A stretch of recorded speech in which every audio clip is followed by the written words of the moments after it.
Hello everyone. तो कैसे हो आप सब। मैं हूँ सोनी, आपकी जीएल स्टोरी टेलर और राइटर। सो बिना किसी देरी के आएंगे सीधा स्टोरी पे। आशिकी एक जुनून का पार्ट 46 पिछले पार्ट से सीधे आगे चलेंगे। ओके, आई नो आपके रिस्पॉन्स बहुत ही अच्छे आ रहे हैं and thank you so much. मैं जितना आपका धन्यवाद करूँ उतना कम है। मुझे नहीं पता मैं कैसे आप सब लोगों का शुक्रिया करूँ। आप लोग इतने प्यारे हो ना, सच में क्या ही बोलूँ, इतना प्यार देते हो यार। मैंने कभी नहीं सोचा था, सच्ची बता रही हूँ। और आज मैं ना बहुत खुश हूँ, बहुत बहुत ज़्यादा खुश हूँ। एंड मुझे आप सबका धन्यवाद करना था, तो इसीलिए मैं थैंक यू बोल रही हूँ। ठीक है, सो आते हैं सीधा स्टोरी पे। हमें दिखाते हैं रिद्धि को, जो कि सौम्या के रूम में थी। वो वहाँ बैठ के इंतज़ार कर रही थी सौम्या का कि अभी आएगी तभी आएगी, बट सौम्या नहीं आती यार उस रूम में। रिद्धि के गुस्से की आग और बढ़ जाती है, उससे बहुत गुस्सा आता है। वो कहती क्या है ये सब, मुझे बात करनी है तुमसे, कहाँ हो तुम, मुझे इस तरीके से कैद नहीं कर सकती हो तुम, मेरा दम घुटता है यहाँ। बट सौम्या नहीं आती और टाइम लगभग रात के 12 बज जाते हैं। रिद्धि का ईगो सबका पता है, वो हर्ट हो जाता है। वो गुस्से में डोर पे आती है और जस्ट क्लिक करती है, डोर ओपन। और इस वक्त उस पर लॉक नहीं था। रिद्धि को अजीब भी लगता है कि लॉक क्यों नहीं लगाया इसने, ऐसे कैसे जाने देगी मुझे। और वो कॉरिडोर से सीढ़ियों की तरफ आती है। उतने बड़े मेंशन में उसे कहीं सौम्या नहीं दिखती। और वह जैसे सीढ़ियों के ऊपर आती है, यहाँ नीचे हॉल में सारे सर्वेंट लाइन से खड़े थे, सर झुकाए। और रिद्धि लाइक का क्वीन उतरती है नीचे। यार उसका ऑरा ही अलग था। होता है ना किसी को ये खानदानी मिलता है लाइक ऐसे, अगर वो ऐसे ना करे तो उसकी तौहीन लगती थी, वो शांत रहे तो उसकी तौहीन लगती थी। और जैसे वो लास्ट सीढ़ी में आती है और सर्वेंट ना कहते हैं मैम आपको किसी चीज़ की नीड है, आप बस आज्ञा दे दीजिए। रिद्धि कहते हैं सौम्या कहाँ है। और सबके मुंह ना बंद हो जाते हैं, उनके मुंह पे ताले लग जाते हैं। यहाँ रिद्धि कहती है मैंने कुछ पूछा तुमसे, वो कहाँ है। तब तक ना एक सर्वेंट कहता है मैम वो हमें नहीं पता, मैम तो रात के 2 बजे ही लौटती है घर। रिद्धि कहती है लेकिन वो है कहाँ, कहाँ जाती है वो रात को। वो कहते हैं मैम हमें नहीं पता सच में। यार रिद्धि को फील हो जाता है इनसे ज़्यादा कुछ पता नहीं चलेगा, वो सौम्या के डर से कुछ बोलेंगे ही नहीं। और वो अगेन अपने रूम में आती है। और अब बजते हैं रात के 2। यहाँ ओपन होता है मेंशन का डोर और सौम्या अंदर आती है। आंखों में पूरी रेडनेस थी, दिल की धड़कन रेस लगा रही थी। वो बिल्कुल भी नहीं लौटना चाहती थी इस घर में, लेकिन उसने सर्वेंट को कॉल किया था। हर आधे घंटे में कॉल कर रही थी। वो पूछ रही थी कि रिद्धि ने खाना खाया या नहीं, लेकिन रिद्धि हर बार सर्वेंट को मना कर रही थी। और सर्वेंट बोलते हैं कि मैम वो बिल्कुल खाना नहीं खा रही है। और यहाँ सौम्या को लौटना पड़ता है। और जैसे हॉल में आई उसने सर्वेंट को ऑर्डर दिया कि खाना लेके रूम में आओ। और सर्वेंट भी जल्दी से प्लेट में सर्व करती है खाना। और सौम्या अब आती है रूम में और अब होता है उस रूम का डोर ओपन। यहाँ जैसे डोर खुलता है, रिद्धि जो अभी भी बेड में थी वो हल्का तकिए में अपना सर रखे थी। उसने डोर खुलने की आवाज़ सुनी और वो एकदम उठ के देखती है वहाँ। और जैसे वो सौम्या को देखती है वो कहती है कहाँ थे तुम, और ये क्या हरकत है, और ये क्या हाल बनाया है खुद का, पागल हो तुम, और मुझे यहाँ कब तक रखोगे। यहाँ सौम्या कोई भी जवाब नहीं देती और आती है अंदर और बैठ जाती है सोफे पे, पूरा टिक के पैर के ऊपर पैर रखे और नजरें रिद्धि पे गड़ाए। और कहती है तुमने खाना क्यों नहीं खाया। यहाँ रिद्धि कहती है तुम्हारे खाने की तो मैं, मुझे ना पहले आंसर दो, मुझे मेरा जवाब चाहिए। कब तक चलेगा तुम्हारा ये नाटक, मुझे मेरे घर जाना है। तभी डोर पे आती है सर्वेंट खाना लेके और सौम्या उसे इजाज़त दे देती है और कहती है अंदर आओ। वो आती है और रिद्धि के सामने टेबल में खाना रखा जाता है पूरे रॉयल अंदाज में। यहाँ सौम्या कहती है खाना खाओ। रिद्धि कहती है नहीं मुझे नहीं खाना, मेरा जवाब दो तुम, ये सब ड्रामे कब तक चलेंगे तुम्हारे।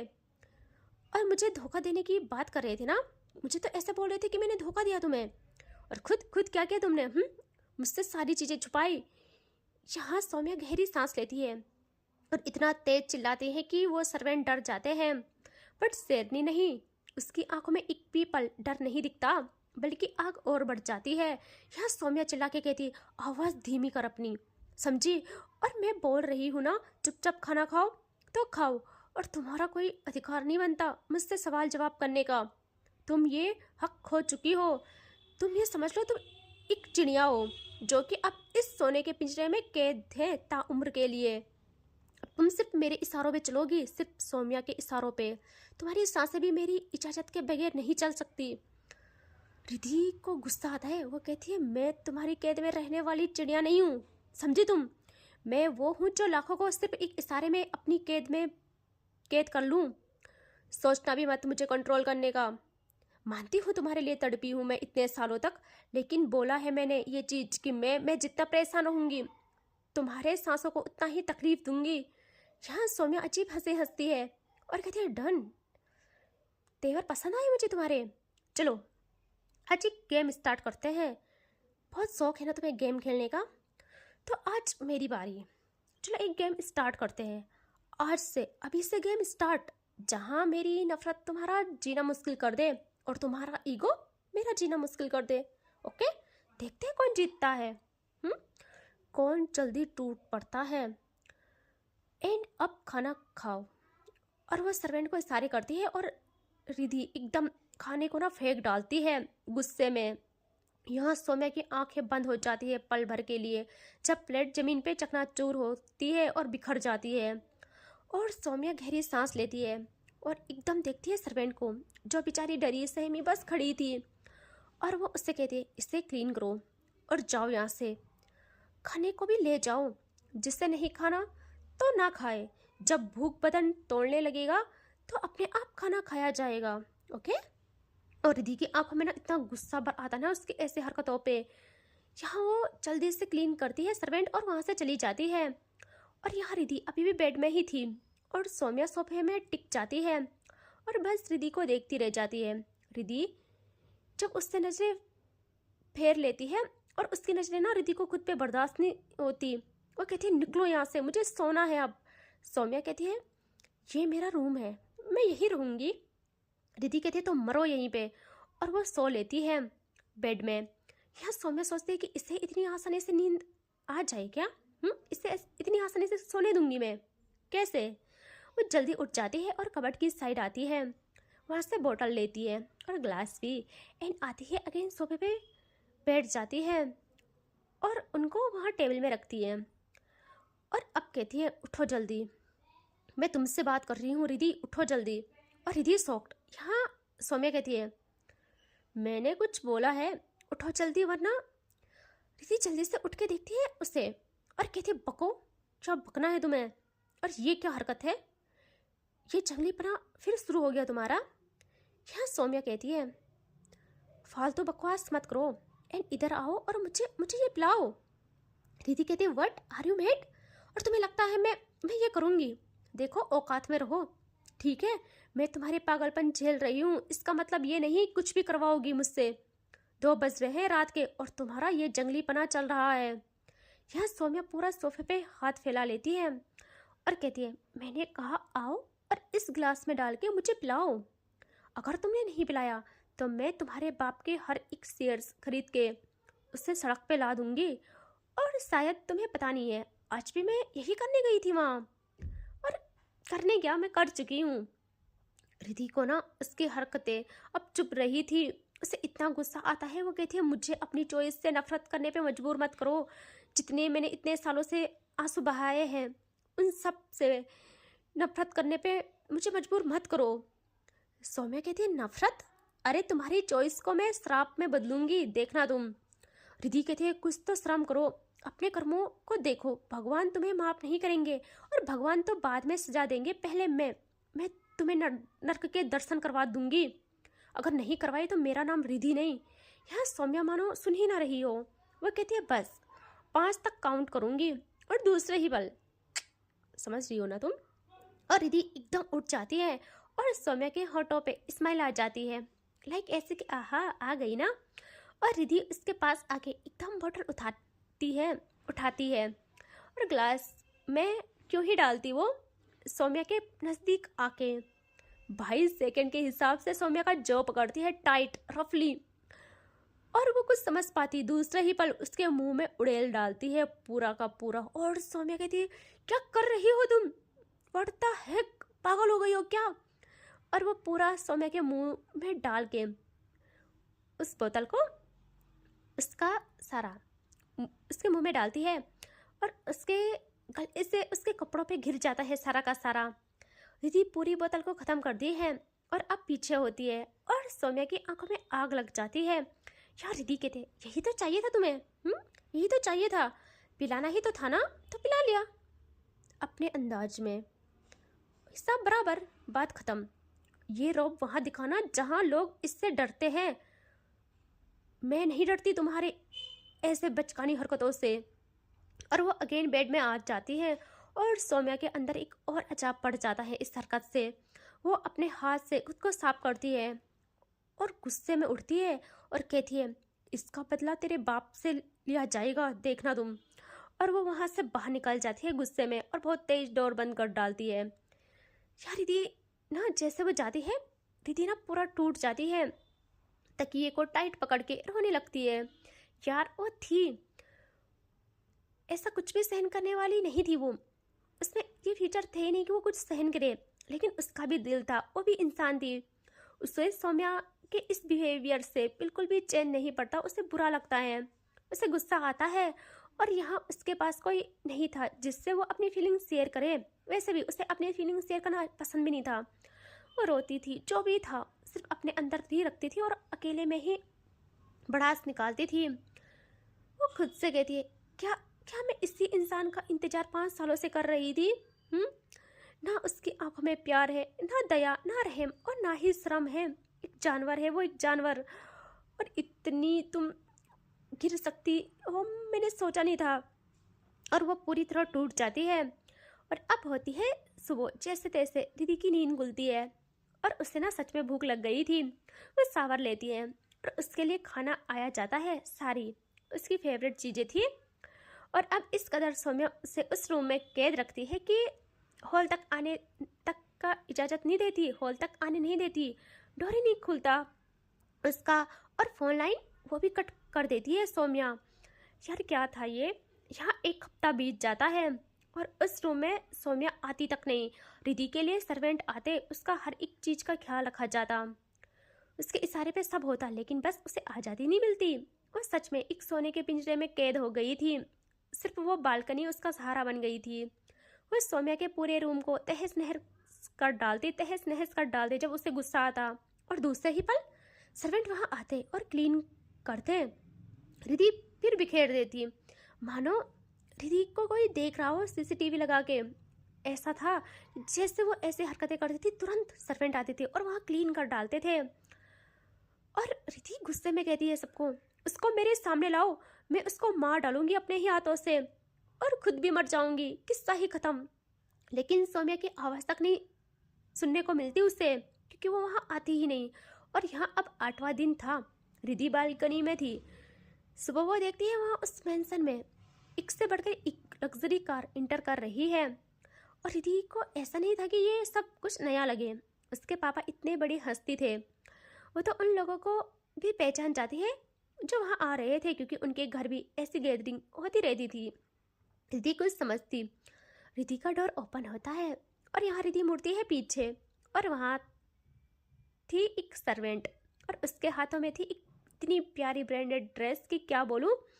और वो अंदर आती है। यहाँ रिधि कहती है, ये क्या बकवास है? वो कहती है, मैम ये आपके लिए है, मैम ने भेजी है और कहा है आपको कि 1 घंटे में रेडी हो जाना आप।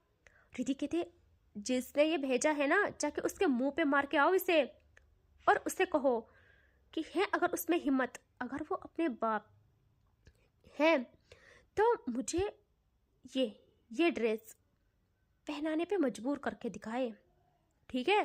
और ये आँख मिचौली मेरे साथ ना खेले। यहाँ वो सर्वेंट एकदम एक लेटर आगे करती है और रिधि कहती, ये क्या है? वो कहती है, मैम आपके लिए दिया है।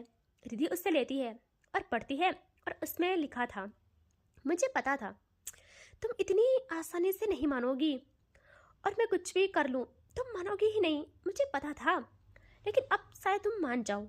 आई प्रॉमिस, अगर तुम तैयार होके मेरे साथ आई और सब कुछ अच्छे से किया तो मैं तुम्हें एक दिन बाहर की दुनिया दिखाऊंगी, घूमने ले जाऊंगी अपने साथ।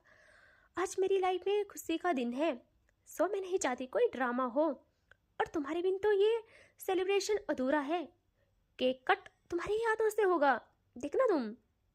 और रिधि के माइंड में ना आइडिया आता है कि अगर मैं बाहर गई तो मैं ना इससे बताऊंगी। अब बड़ा शौक है ना कैद करने का, तो मैं इससे बताऊंगी। अब आज ये पार्टी में जितनी खुश होगी, मैं उतना ही इसकी खुशी को अजाब में बदल लूंगी। और वो उस ड्रेस को ले लेती है उससे और पहनने लगती है। यार रिधि जब पहनती है उससे वो पूरा तैयार हो चुकी थी और मिरर के सामने खुद को फाइनल टच दे रही थी। अपने लिप पे लिपस्टिक अप्लाई कर रही थी, एक हाथ मिरर के सामने स्लैब में टिकाए। और उस ड्रेस में उसकी बैक क्या लग रही थी यार, उसका हुस्न ही ऐसा था। और वो बहुत ही प्यार से अपने बालों को पूरी तरह साइड करती है पीछे से और अगेन खुद को निहारती है। आज पूरे 5 सालों में पहली बार वो इस कदर तैयार हो रही थी, वरना उसने पूरा जोग ले लिया था, इश्क का रोग ले लिया था। लेकिन अब उसका शैतानी दिमाग वाला महबूब, उसका शैतान महबूब लौट आया था।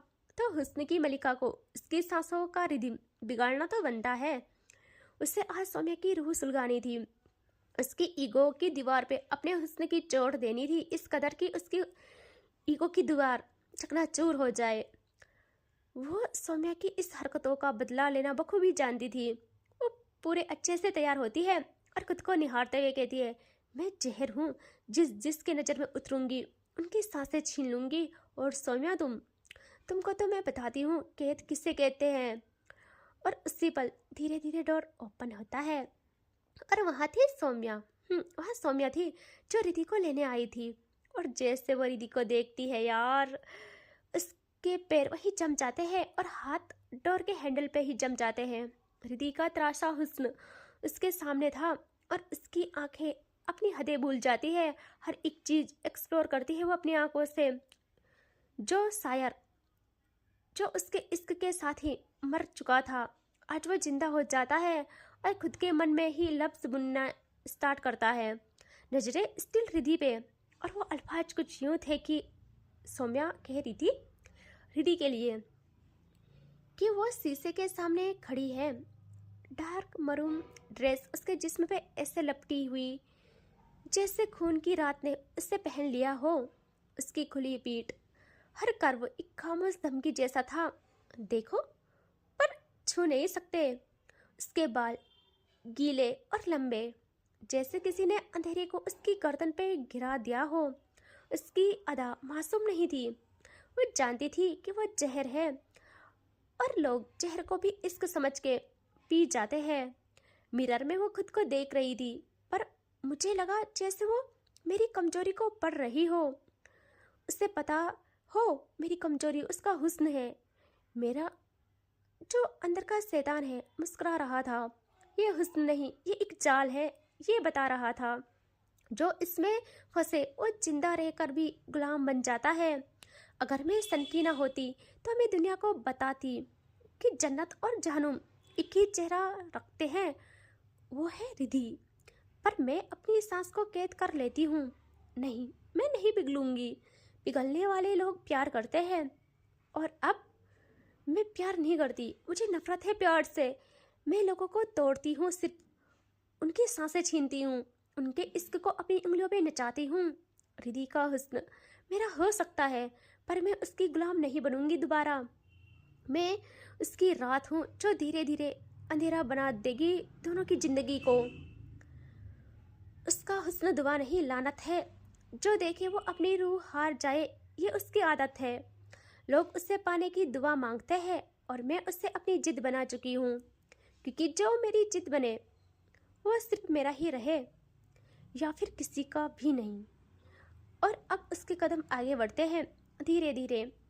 और रिधि को फील हो गया था जब डोर ओपन हुआ था, वो खुशबू, वो आहट उसके अंदर समा गई थी। और रिधि के चेहरे पे स्माइल आ जाती है और वो देखते हैं मिरर से कि वहाँ सौम्या है, जिसकी आंखें लाल हो गई थी। और रिधि मुस्कुराती है और जानबूझ के उसकी आंख में पेट्रोल डालती है, अपने लबों को और सजाती है।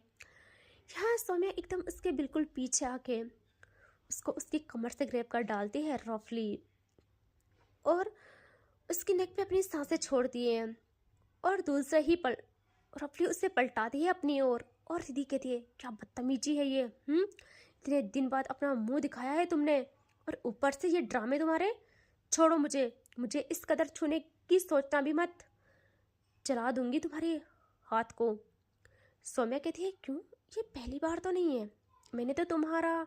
और वो उसे अप टू डाउन देखती है। रिद्धि को इतना गुस्सा आता है, वो जोरदार थप्पड़ सौम्या के गाल पे जड़ देती है और सौम्या का मुंह साइड। और दूसरे ही पल सौम्या रफली उसकी जो से उसे पकड़ती है और कहती है, दोबारा ऐसी भूल मत करना, इस चीज़ की भूल दोबारा मत करना, बिल्कुल भी मत करना, समझी तुम। मैं वो सौम्या नहीं हूँ जिसे तुम जानती थी, ये सौम्या और है, इसकी हदें और है, जिसे इश्क नहीं है, हुकूमत की भूख ने जिंदा रखा है। अब इसकी आंखों में इश्क नहीं, सिर्फ फैसले होते हैं और तुम्हें पता है फैसले रहमत नहीं मांगते, फैसले रहमत नहीं करते। और मैं फैसला कर चुकी हूँ, मैं तुम्हें कैद में ही रखूँगी, सिर्फ कैद में।